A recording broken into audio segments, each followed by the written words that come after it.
네, 3자시에서는 이제 탄소 중립을 우리가 그 시행하는데 숲이 얼마나 기여를 하는지 이거에 대해서 한번 알아보도록 하겠습니다.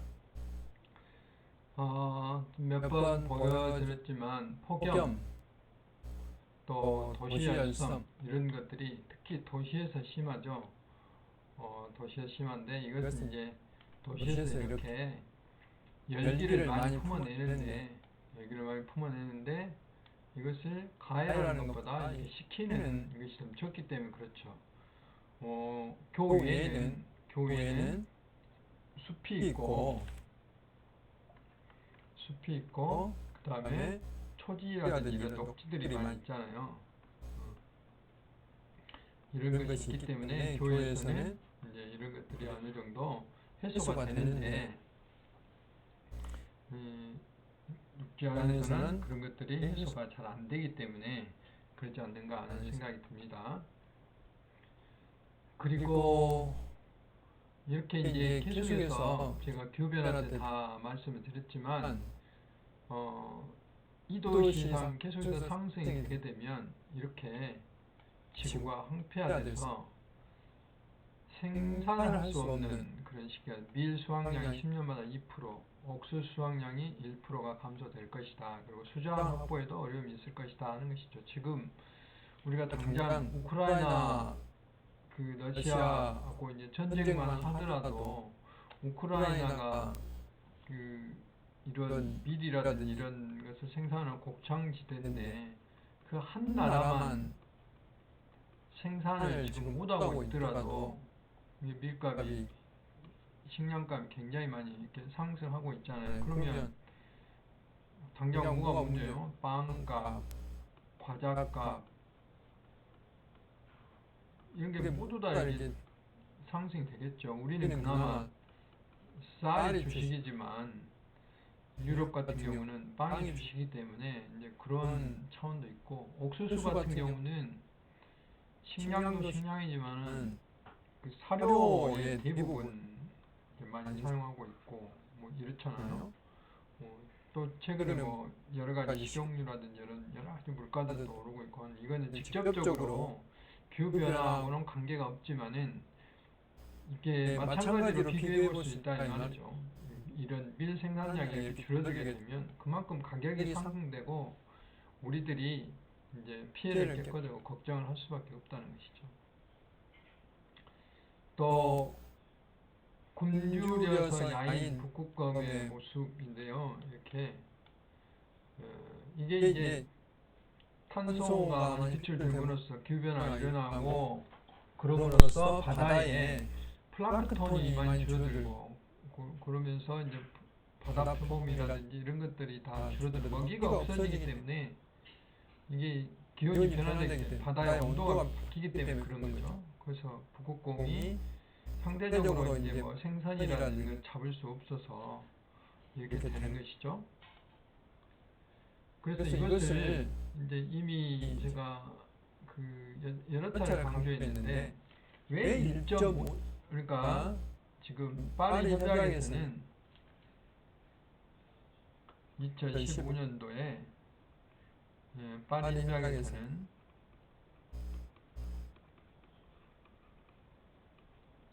이 도시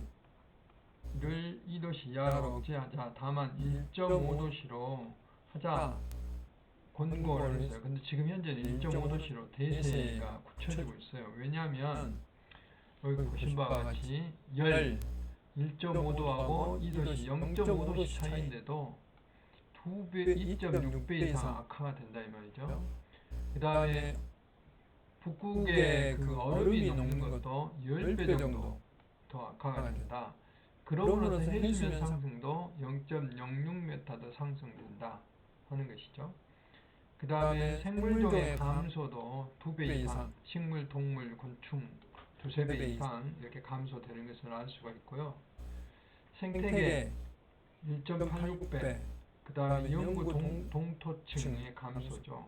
그러니까 빙하가 없어진다는 이야기죠. 38%, 작물 재배 면적이 2.3배가 악화되고 산호초도 29%가 악화되고 우리가 수산업, 어업도 2배가 악화된다 이 말이죠.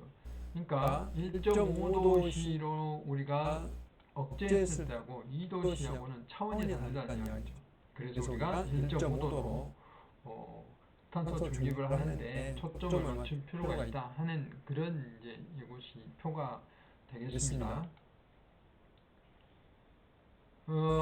이산화탄소 불균형은 어디서 일어나냐 하는 겁니다. 배출을 많이 하는데 흡수나 저장을 안 하기 때문에 그런 것이죠. 그러니까 이산화 배출하는 것은 일반적으로 식물 쪽에서만 보면은 식물이 호흡하는데 식물이 생산만 하는 게 아니라 호흡도 해야 자기들도 살죠. 그래서 CO2가 나오죠. 그 양은 그렇게 많지는 않지만은 그 다음에 그 연소 태우는데 나무를 태우는데 이산화탄소 나오죠. 그것도 화석연료나 마찬가지니까.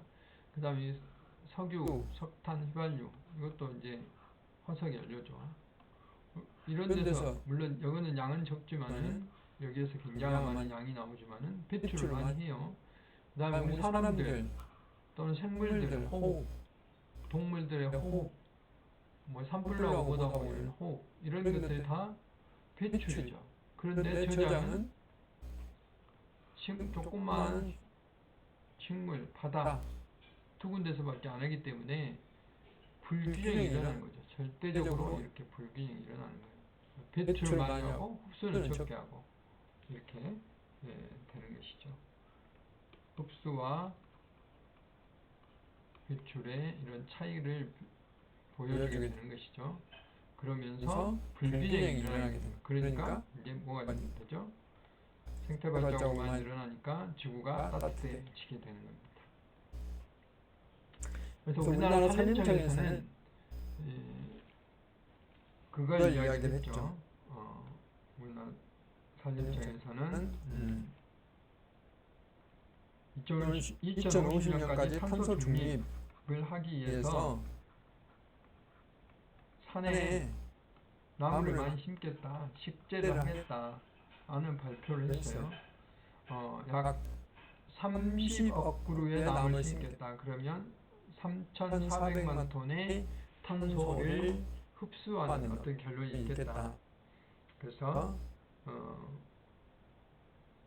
이것도 이제 북한에다가 3억 그루를 심고 우리나라에 27억 그루를 심겠다 했는데 조금 논란이 있어요. 뭐 논란이냐면 강원도에 있는 뭐 30년 이상 된 이런 나무들을 베내고 거기다가 새로운 나무를 식재를 함으로써 탄소의 흡수를 높였다. 아무래도 어린 나무들이 활발히 자라니까 탄소를 많이 흡수할 것이다. 이런 이론이에요. 그런데 이제 이미 이렇게 성장해 있는 나무를 베는 이번에 산불 난 것처럼 제가 어제 제가 지금 녹화를 금요일 날 하고 있는데요.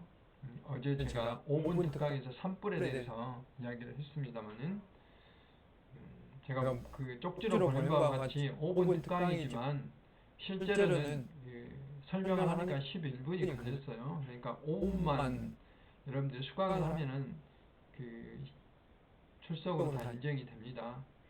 제가 평상시에는 25분 이상 강의를 하는데 묘하게 마이크로 바이옴 시간이 한 2분이 부족했더라고요.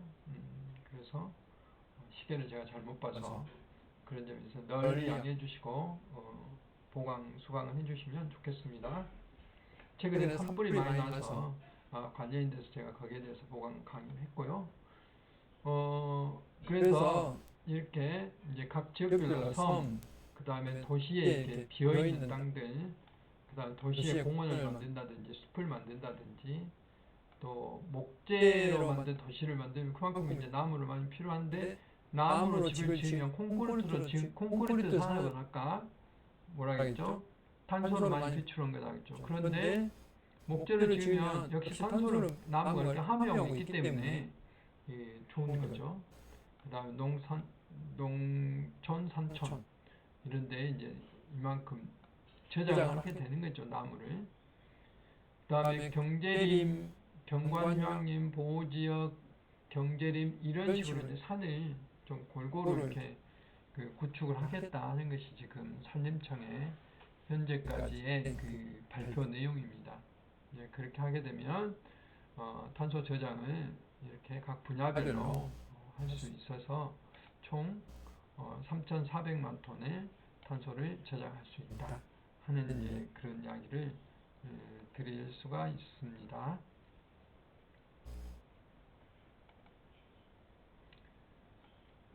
그래서 이제 온실가스 흡수로 기후위기 극본 수단하다, 물론 이제 한 분야입니다. 산림에 대한 분야인데 산림이 이제 돈으로 따지면 약 221조의 그 평가가 나옵니다.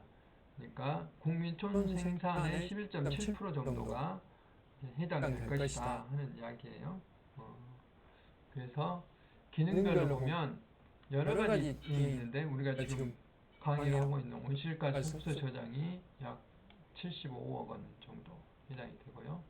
그 다음에 우리가 이제 산림 경관, 이 경관이라는 개념이 이제 여러 가지 개념이 있는데, 우리들 일반적으로 경관 그러면 어떤 풍경, 아름다움,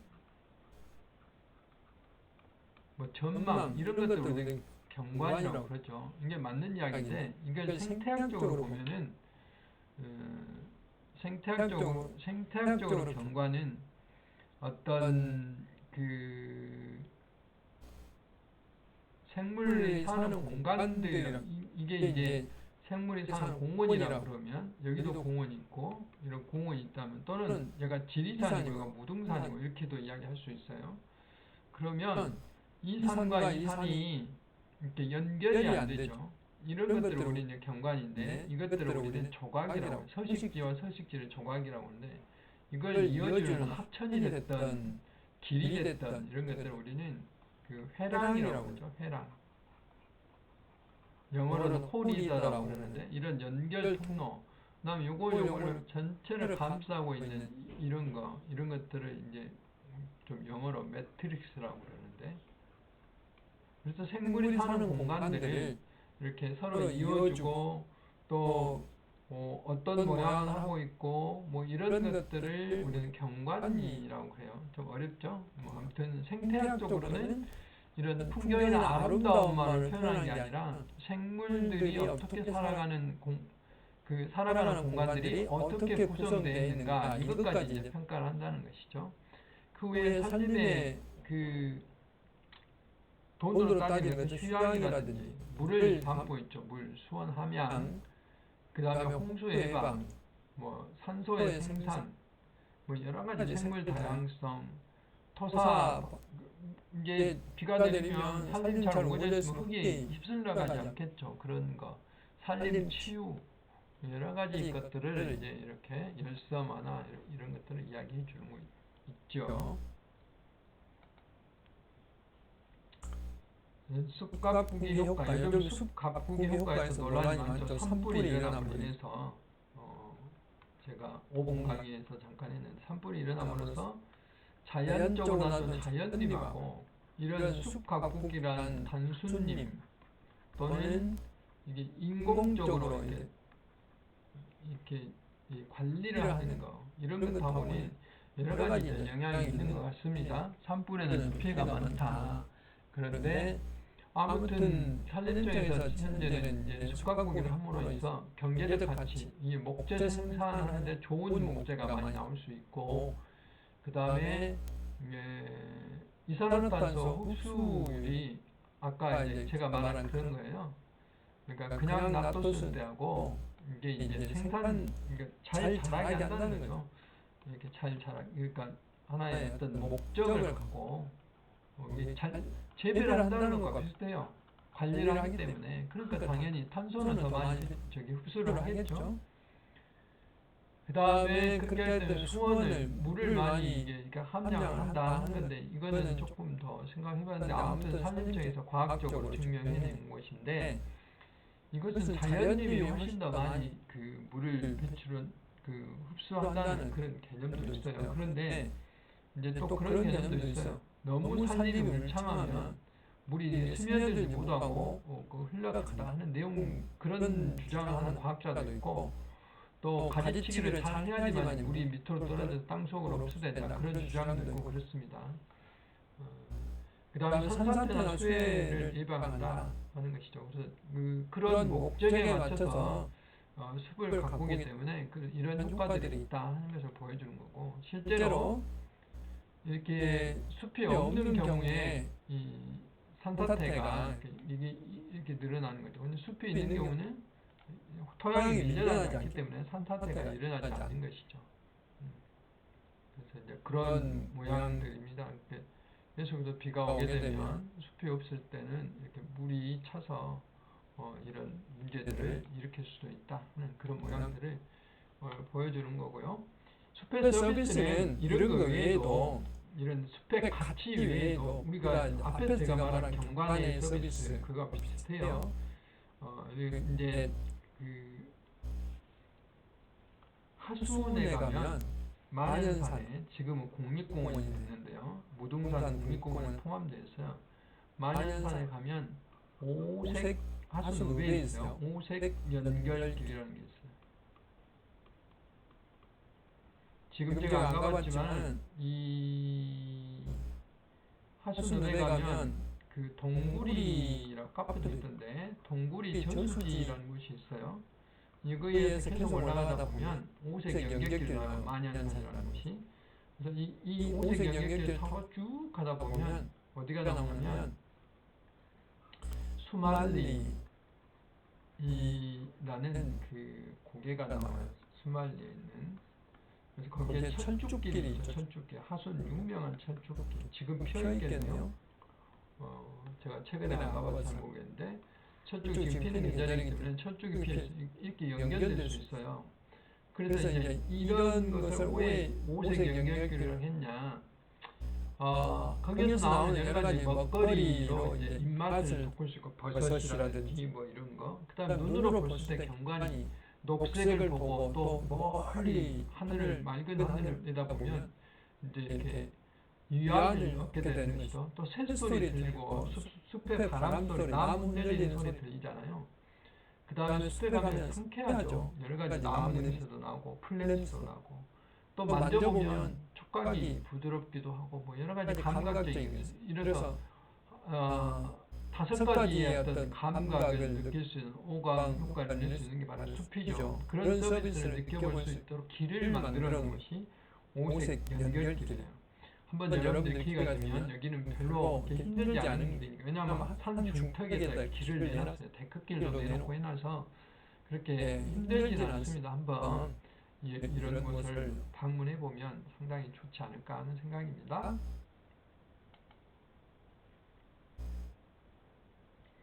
그래서 이런 것들을 이제 이렇게 어떤 우리의 신체에 영향으로 이렇게 계산이라든지 적용을 해보는 게 있어요. 그러니까 우리 스트레스 호르몬 코르티솔이라고 있다고 해요. 그것을 감소시키는 것이 실제로 이렇게 나타나고, 그 다음에 우리 면역을 높이는 세포가 NK 세포라고 있는데 뭐 T 세포라기도 하고, 이런 것도 약 394로 이렇게 증가가 되고, 노화 방지에 도움되는 항산화 효소, 이것도 2.9로 늘어나고, 이런 것들은 실제로 이 숲에서 어떤 활동을 하면 이런 게 많이 늘어나는 게 실제로 많이 이게 증명이 되고 있어요. 그래서 산림청에서는 그걸 많이 만들고 있죠. 치유의 숲이라고.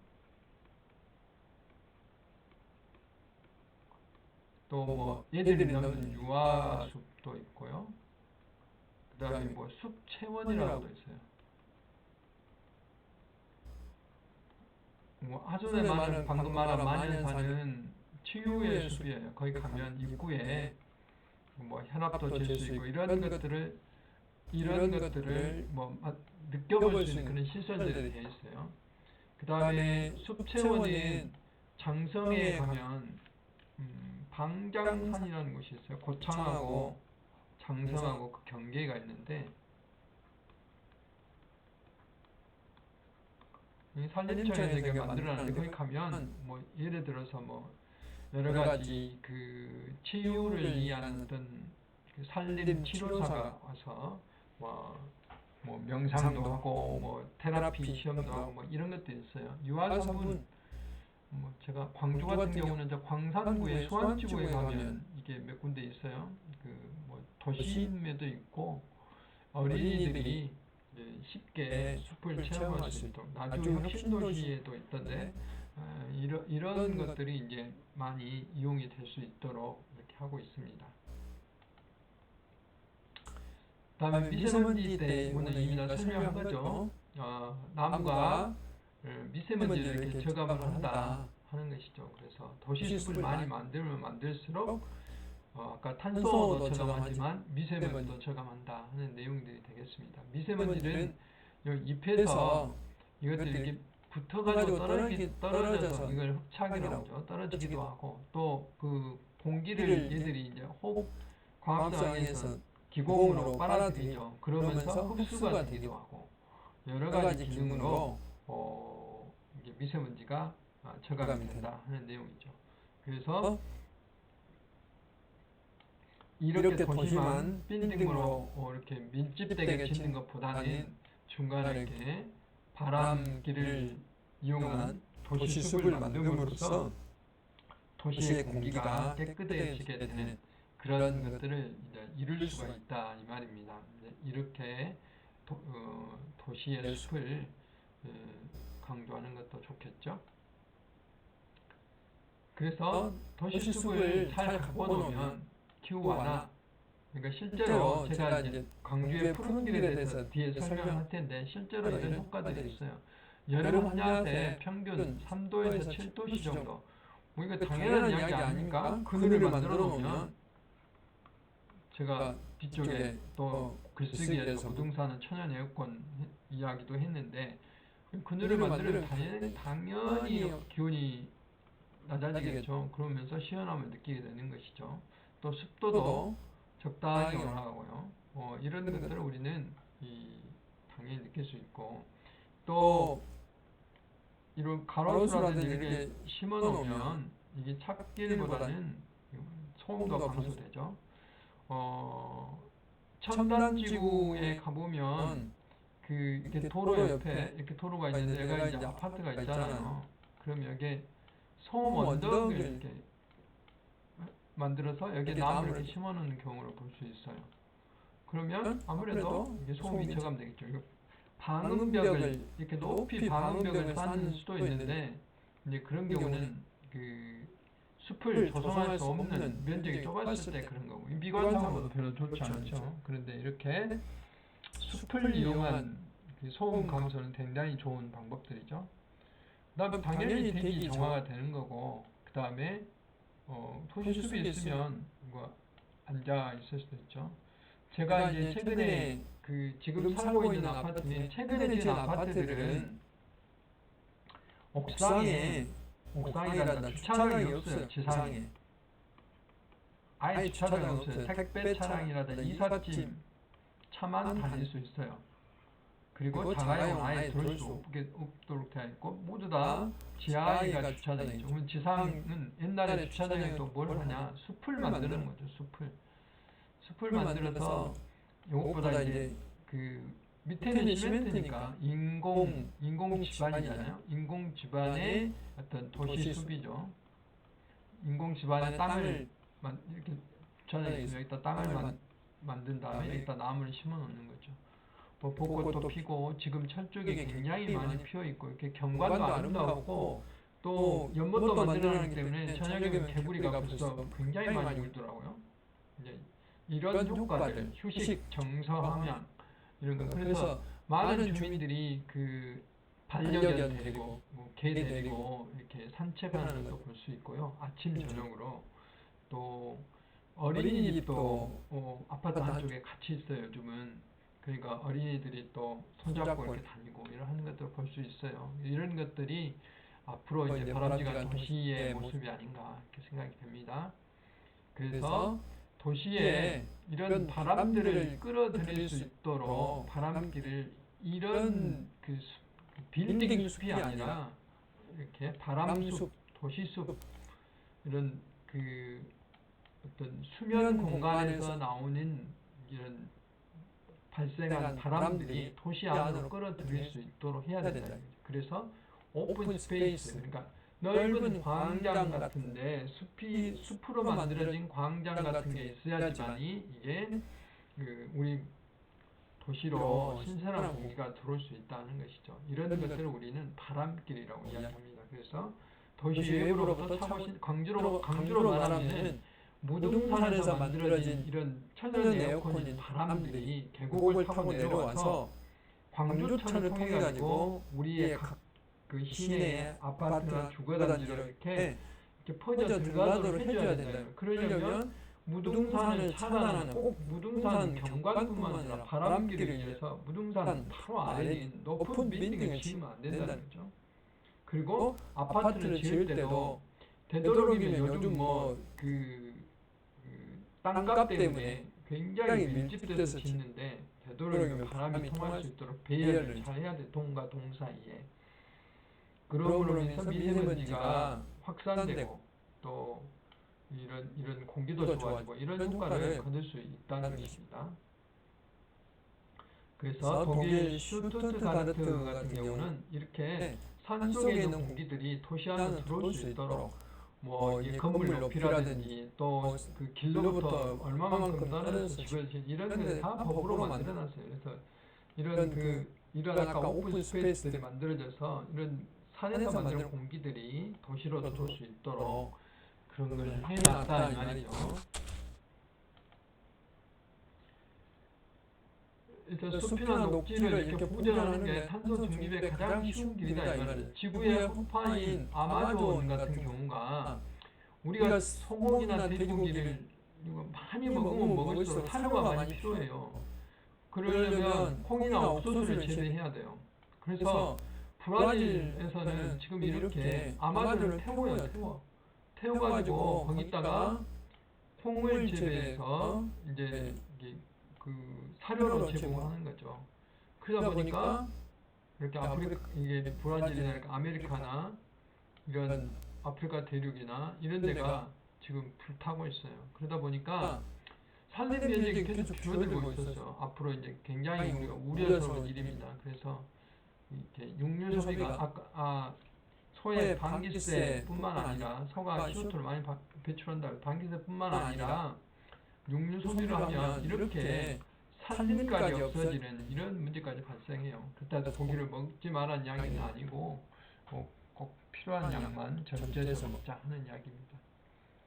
또 태양광, 녹색 충돌이라고 해요. 재생에너지를 이용하기 위해서 숲을 없애고 이런 데다가 이렇게 태양광을 하는 일은 하나만 하는 일이 되겠죠. 하나만 하는 일이에요. 이런 경우 안 해야 되겠죠. 훨씬 더 이익보다는 손해가 많아요. 온실가스 흡수원을 없애는 거고, 생물 서식지를 없애는 경관을 파괴하는 거고, 산사태 등 재해를 일으키는 훨씬 더 나쁜 문제가 많죠. 그래서 이런 것도 이런 경사 심화되는 안 되고 15도로 낮추고, 또 그동안에는 이 태양광을 설치하면 그 전기에 대한 생산료를 많이 줬는데 그것도 좀 축소를 시켰고 20년 후에는 다시 원상태로 복구하도록 그런 것들을 이제 하고 있고 주거지 근처는 안 되도록 돼 있어요. 이런 입지 제한들을 현재는 하고 있다 하는 겁니다. 제주도 비자리라든지 이런 울창한 숲들을 당연히 이게 이제 우리가 생각해볼 문제예요. 이런 도로를 넓히기 위해서 과연 이 숲을 없애야 되는가 아니면 조금 더 불편해야 되는가 우리가 생각해볼 문제다 하는 겁니다. 제가 이거 판단할 문제는 아닌 것 같고 여러분들도 한번 생각해볼 필요가 있고요. 그래서 이왕이면 도시에 생태 면적률, 이런 자연 기반, 아까 제가 말씀드린 아파트 이야기는 인공 기반 이런 데를 개발하더라도 이런 걸 많이 늘려야 되죠. 가능하면 그런 콘크리트 벽으로 놔두지 말고 이게 벽도 이렇게 녹화하는 벽을 봤으면 좋겠고 물을 이용하는 공간들 많이.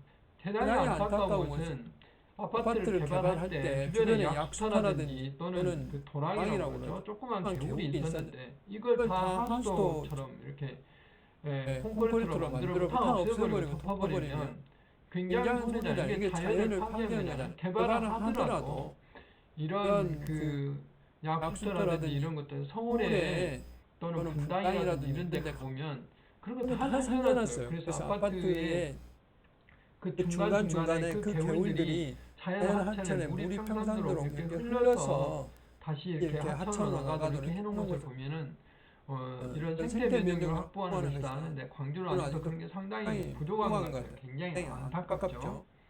그다음에 옥상에 따라 이렇게 나무 심는 거 이런 걸 중량형 옥상이라고 이거는 이게 이게 토양의 이게 깊이가 깊다는 거죠. 45에서 60cm. 경량형은 잔디라든지 화초 같은 게 심는 거 토양이 20cm 낮죠. 그다음에 이렇게 풀이 나도록 하는 주차장 시설 같은 경우 투수성. 요즘은 제가 이제 말했지만 물이 이렇게 스며 들어가도록 하는 그런 투수성 블록 포장 이런 것들은 생태 면역력을 높이는 하나의 계기가 된다 하는 겁니다.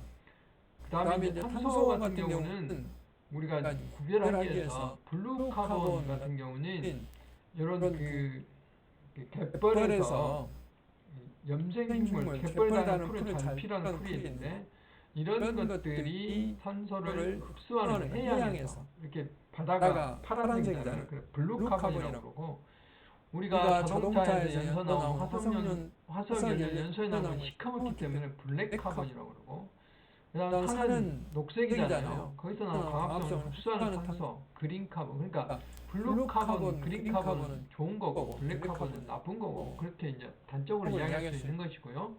블라운 카본은 화석 연료를 통해서 생산되는 이산화탄소 등의 온실가스를 이제 전체적으로 이야기하고 있습니다. 이제 그런 것이고요. 그 다음에 광주의 푸른길 같은 경우에 이 광주역에서 쭉 타고 나고 이거 여기 정도가 백운광 강주천이네요. 난강주요. 그 다음에 백운광장에서 강주대학교 앞에까지 이제 얘가 효천역인데 요거를 철로를 없애고 이쪽으로 서광주역 통해 송정역으로 가도록 만들어놨죠. 그래서 이제 이 길을 없애고 홍원으로 만들어서 그 길을 푸른길 홍원이라고 그러는데 이렇게 사람이 다닐 수 있는 길로만 만들어놨어요. 그리고 나무를 많이 심어놨죠. 이건 푸른길 공원의 반대편이에요. 반대편에 이렇게 도로에 가로수만 있고 이게 상가들이 있는데 여기는 이렇게 돼 있기 때문에 굉장히 유리하죠. 그렇게 했더니 정말로 온도가 2도 내지 4도 여기 실제로 제가 조사한 거예요. 2도씨 내지 4도씨 낮춰지더라 하는 겁니다. 그리고 소음도 이렇게 그 소음 차단 벽 같은 역할을 해서 2dB 정도 심지어는 어떤 곳은 28dB 정도 주변 도로보다 이렇게 낮은 곳도 있더라 하는 겁니다. 그래서 상당히 그 온도를 낮추고 그 다음에 이 소음을 낮추는 데 기여를 하고 있고 또 식물들이 이렇게 다양한 식물들이 느티나무, 봄부채 뭐 이런 것들 자라고 있어서 물론 조경수이긴 하지만 시민들이 이제 좋아하잖아요. 그래서 힐링할 수 있고 걷고 이렇게 할 수 있기 때문에 좋다 하는 것이죠. 근데 여기서 이제 외래종들이 들어오고 인간 너무 이제 사람이 주로 해놓다 보니까 지금도 이렇게 이게 블럭들로 이루어진 그게 굉장히 독조해야 되는 이런 좀 더 나무를 많이 심어야 되지 않을까. 이렇게 미국 자리봉나무라든지 노란 코스모스라든지 이런 외래종들도 있는데 이런 건 적절하게 좀 제거를 해야 될 필요가 있다 하는 것이고 실제로 푸른길과 환경 가치 평가를 해보니까 너무 조경학적으로 해놨다 이 말이죠. 그래서 조경을 할 때도 앞으로는 환경을 고려를 해서 여기는 지금 이 낮은 가로수벽인데 조금 더 사람의 키높이 정도로 해놓으면 이게 소음을 차단에 도움이 될 것 같고 이 당초에 산책 여기가 도로인데요. 여기가 도로인데 이 산책길을 이쪽에다 내놨어요. 이쪽이 도로네. 이쪽이 도로인데 산책길은 이쪽에 내놨어요. 사람들이 시끄러우니까 전부 이쪽으로 다녀요. 도로 왼쪽으로. 오늘 길이 이쪽에 훨씬 더 크게 났죠. 그래서 우리가 어느 곳이든지 가보면 사람들이 우리가 흔히 뭐 농담으로 개구멍이라고 하죠. 그 개구멍이 사람들이 즐겨다니는 곳이에요. 거기다가 사람들이 다니는 길을 만들어줘야 된다 이 말이죠.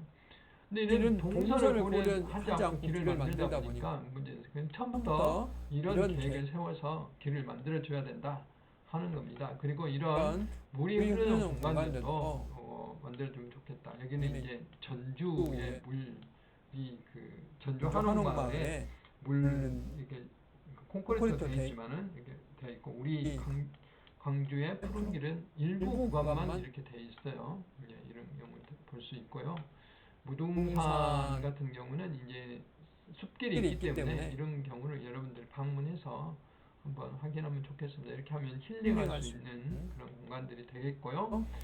그래서 무등산은 천연 에어컨이라는 그런 제가 글쓰기에 설명을 했는데 다시 한번 여러분들이 읽어보시면 좋겠습니다. 네. 수고 많이 하셨고요. 네, 나중에 10주차 때 또 보도록 하겠습니다. 네, 감사합니다.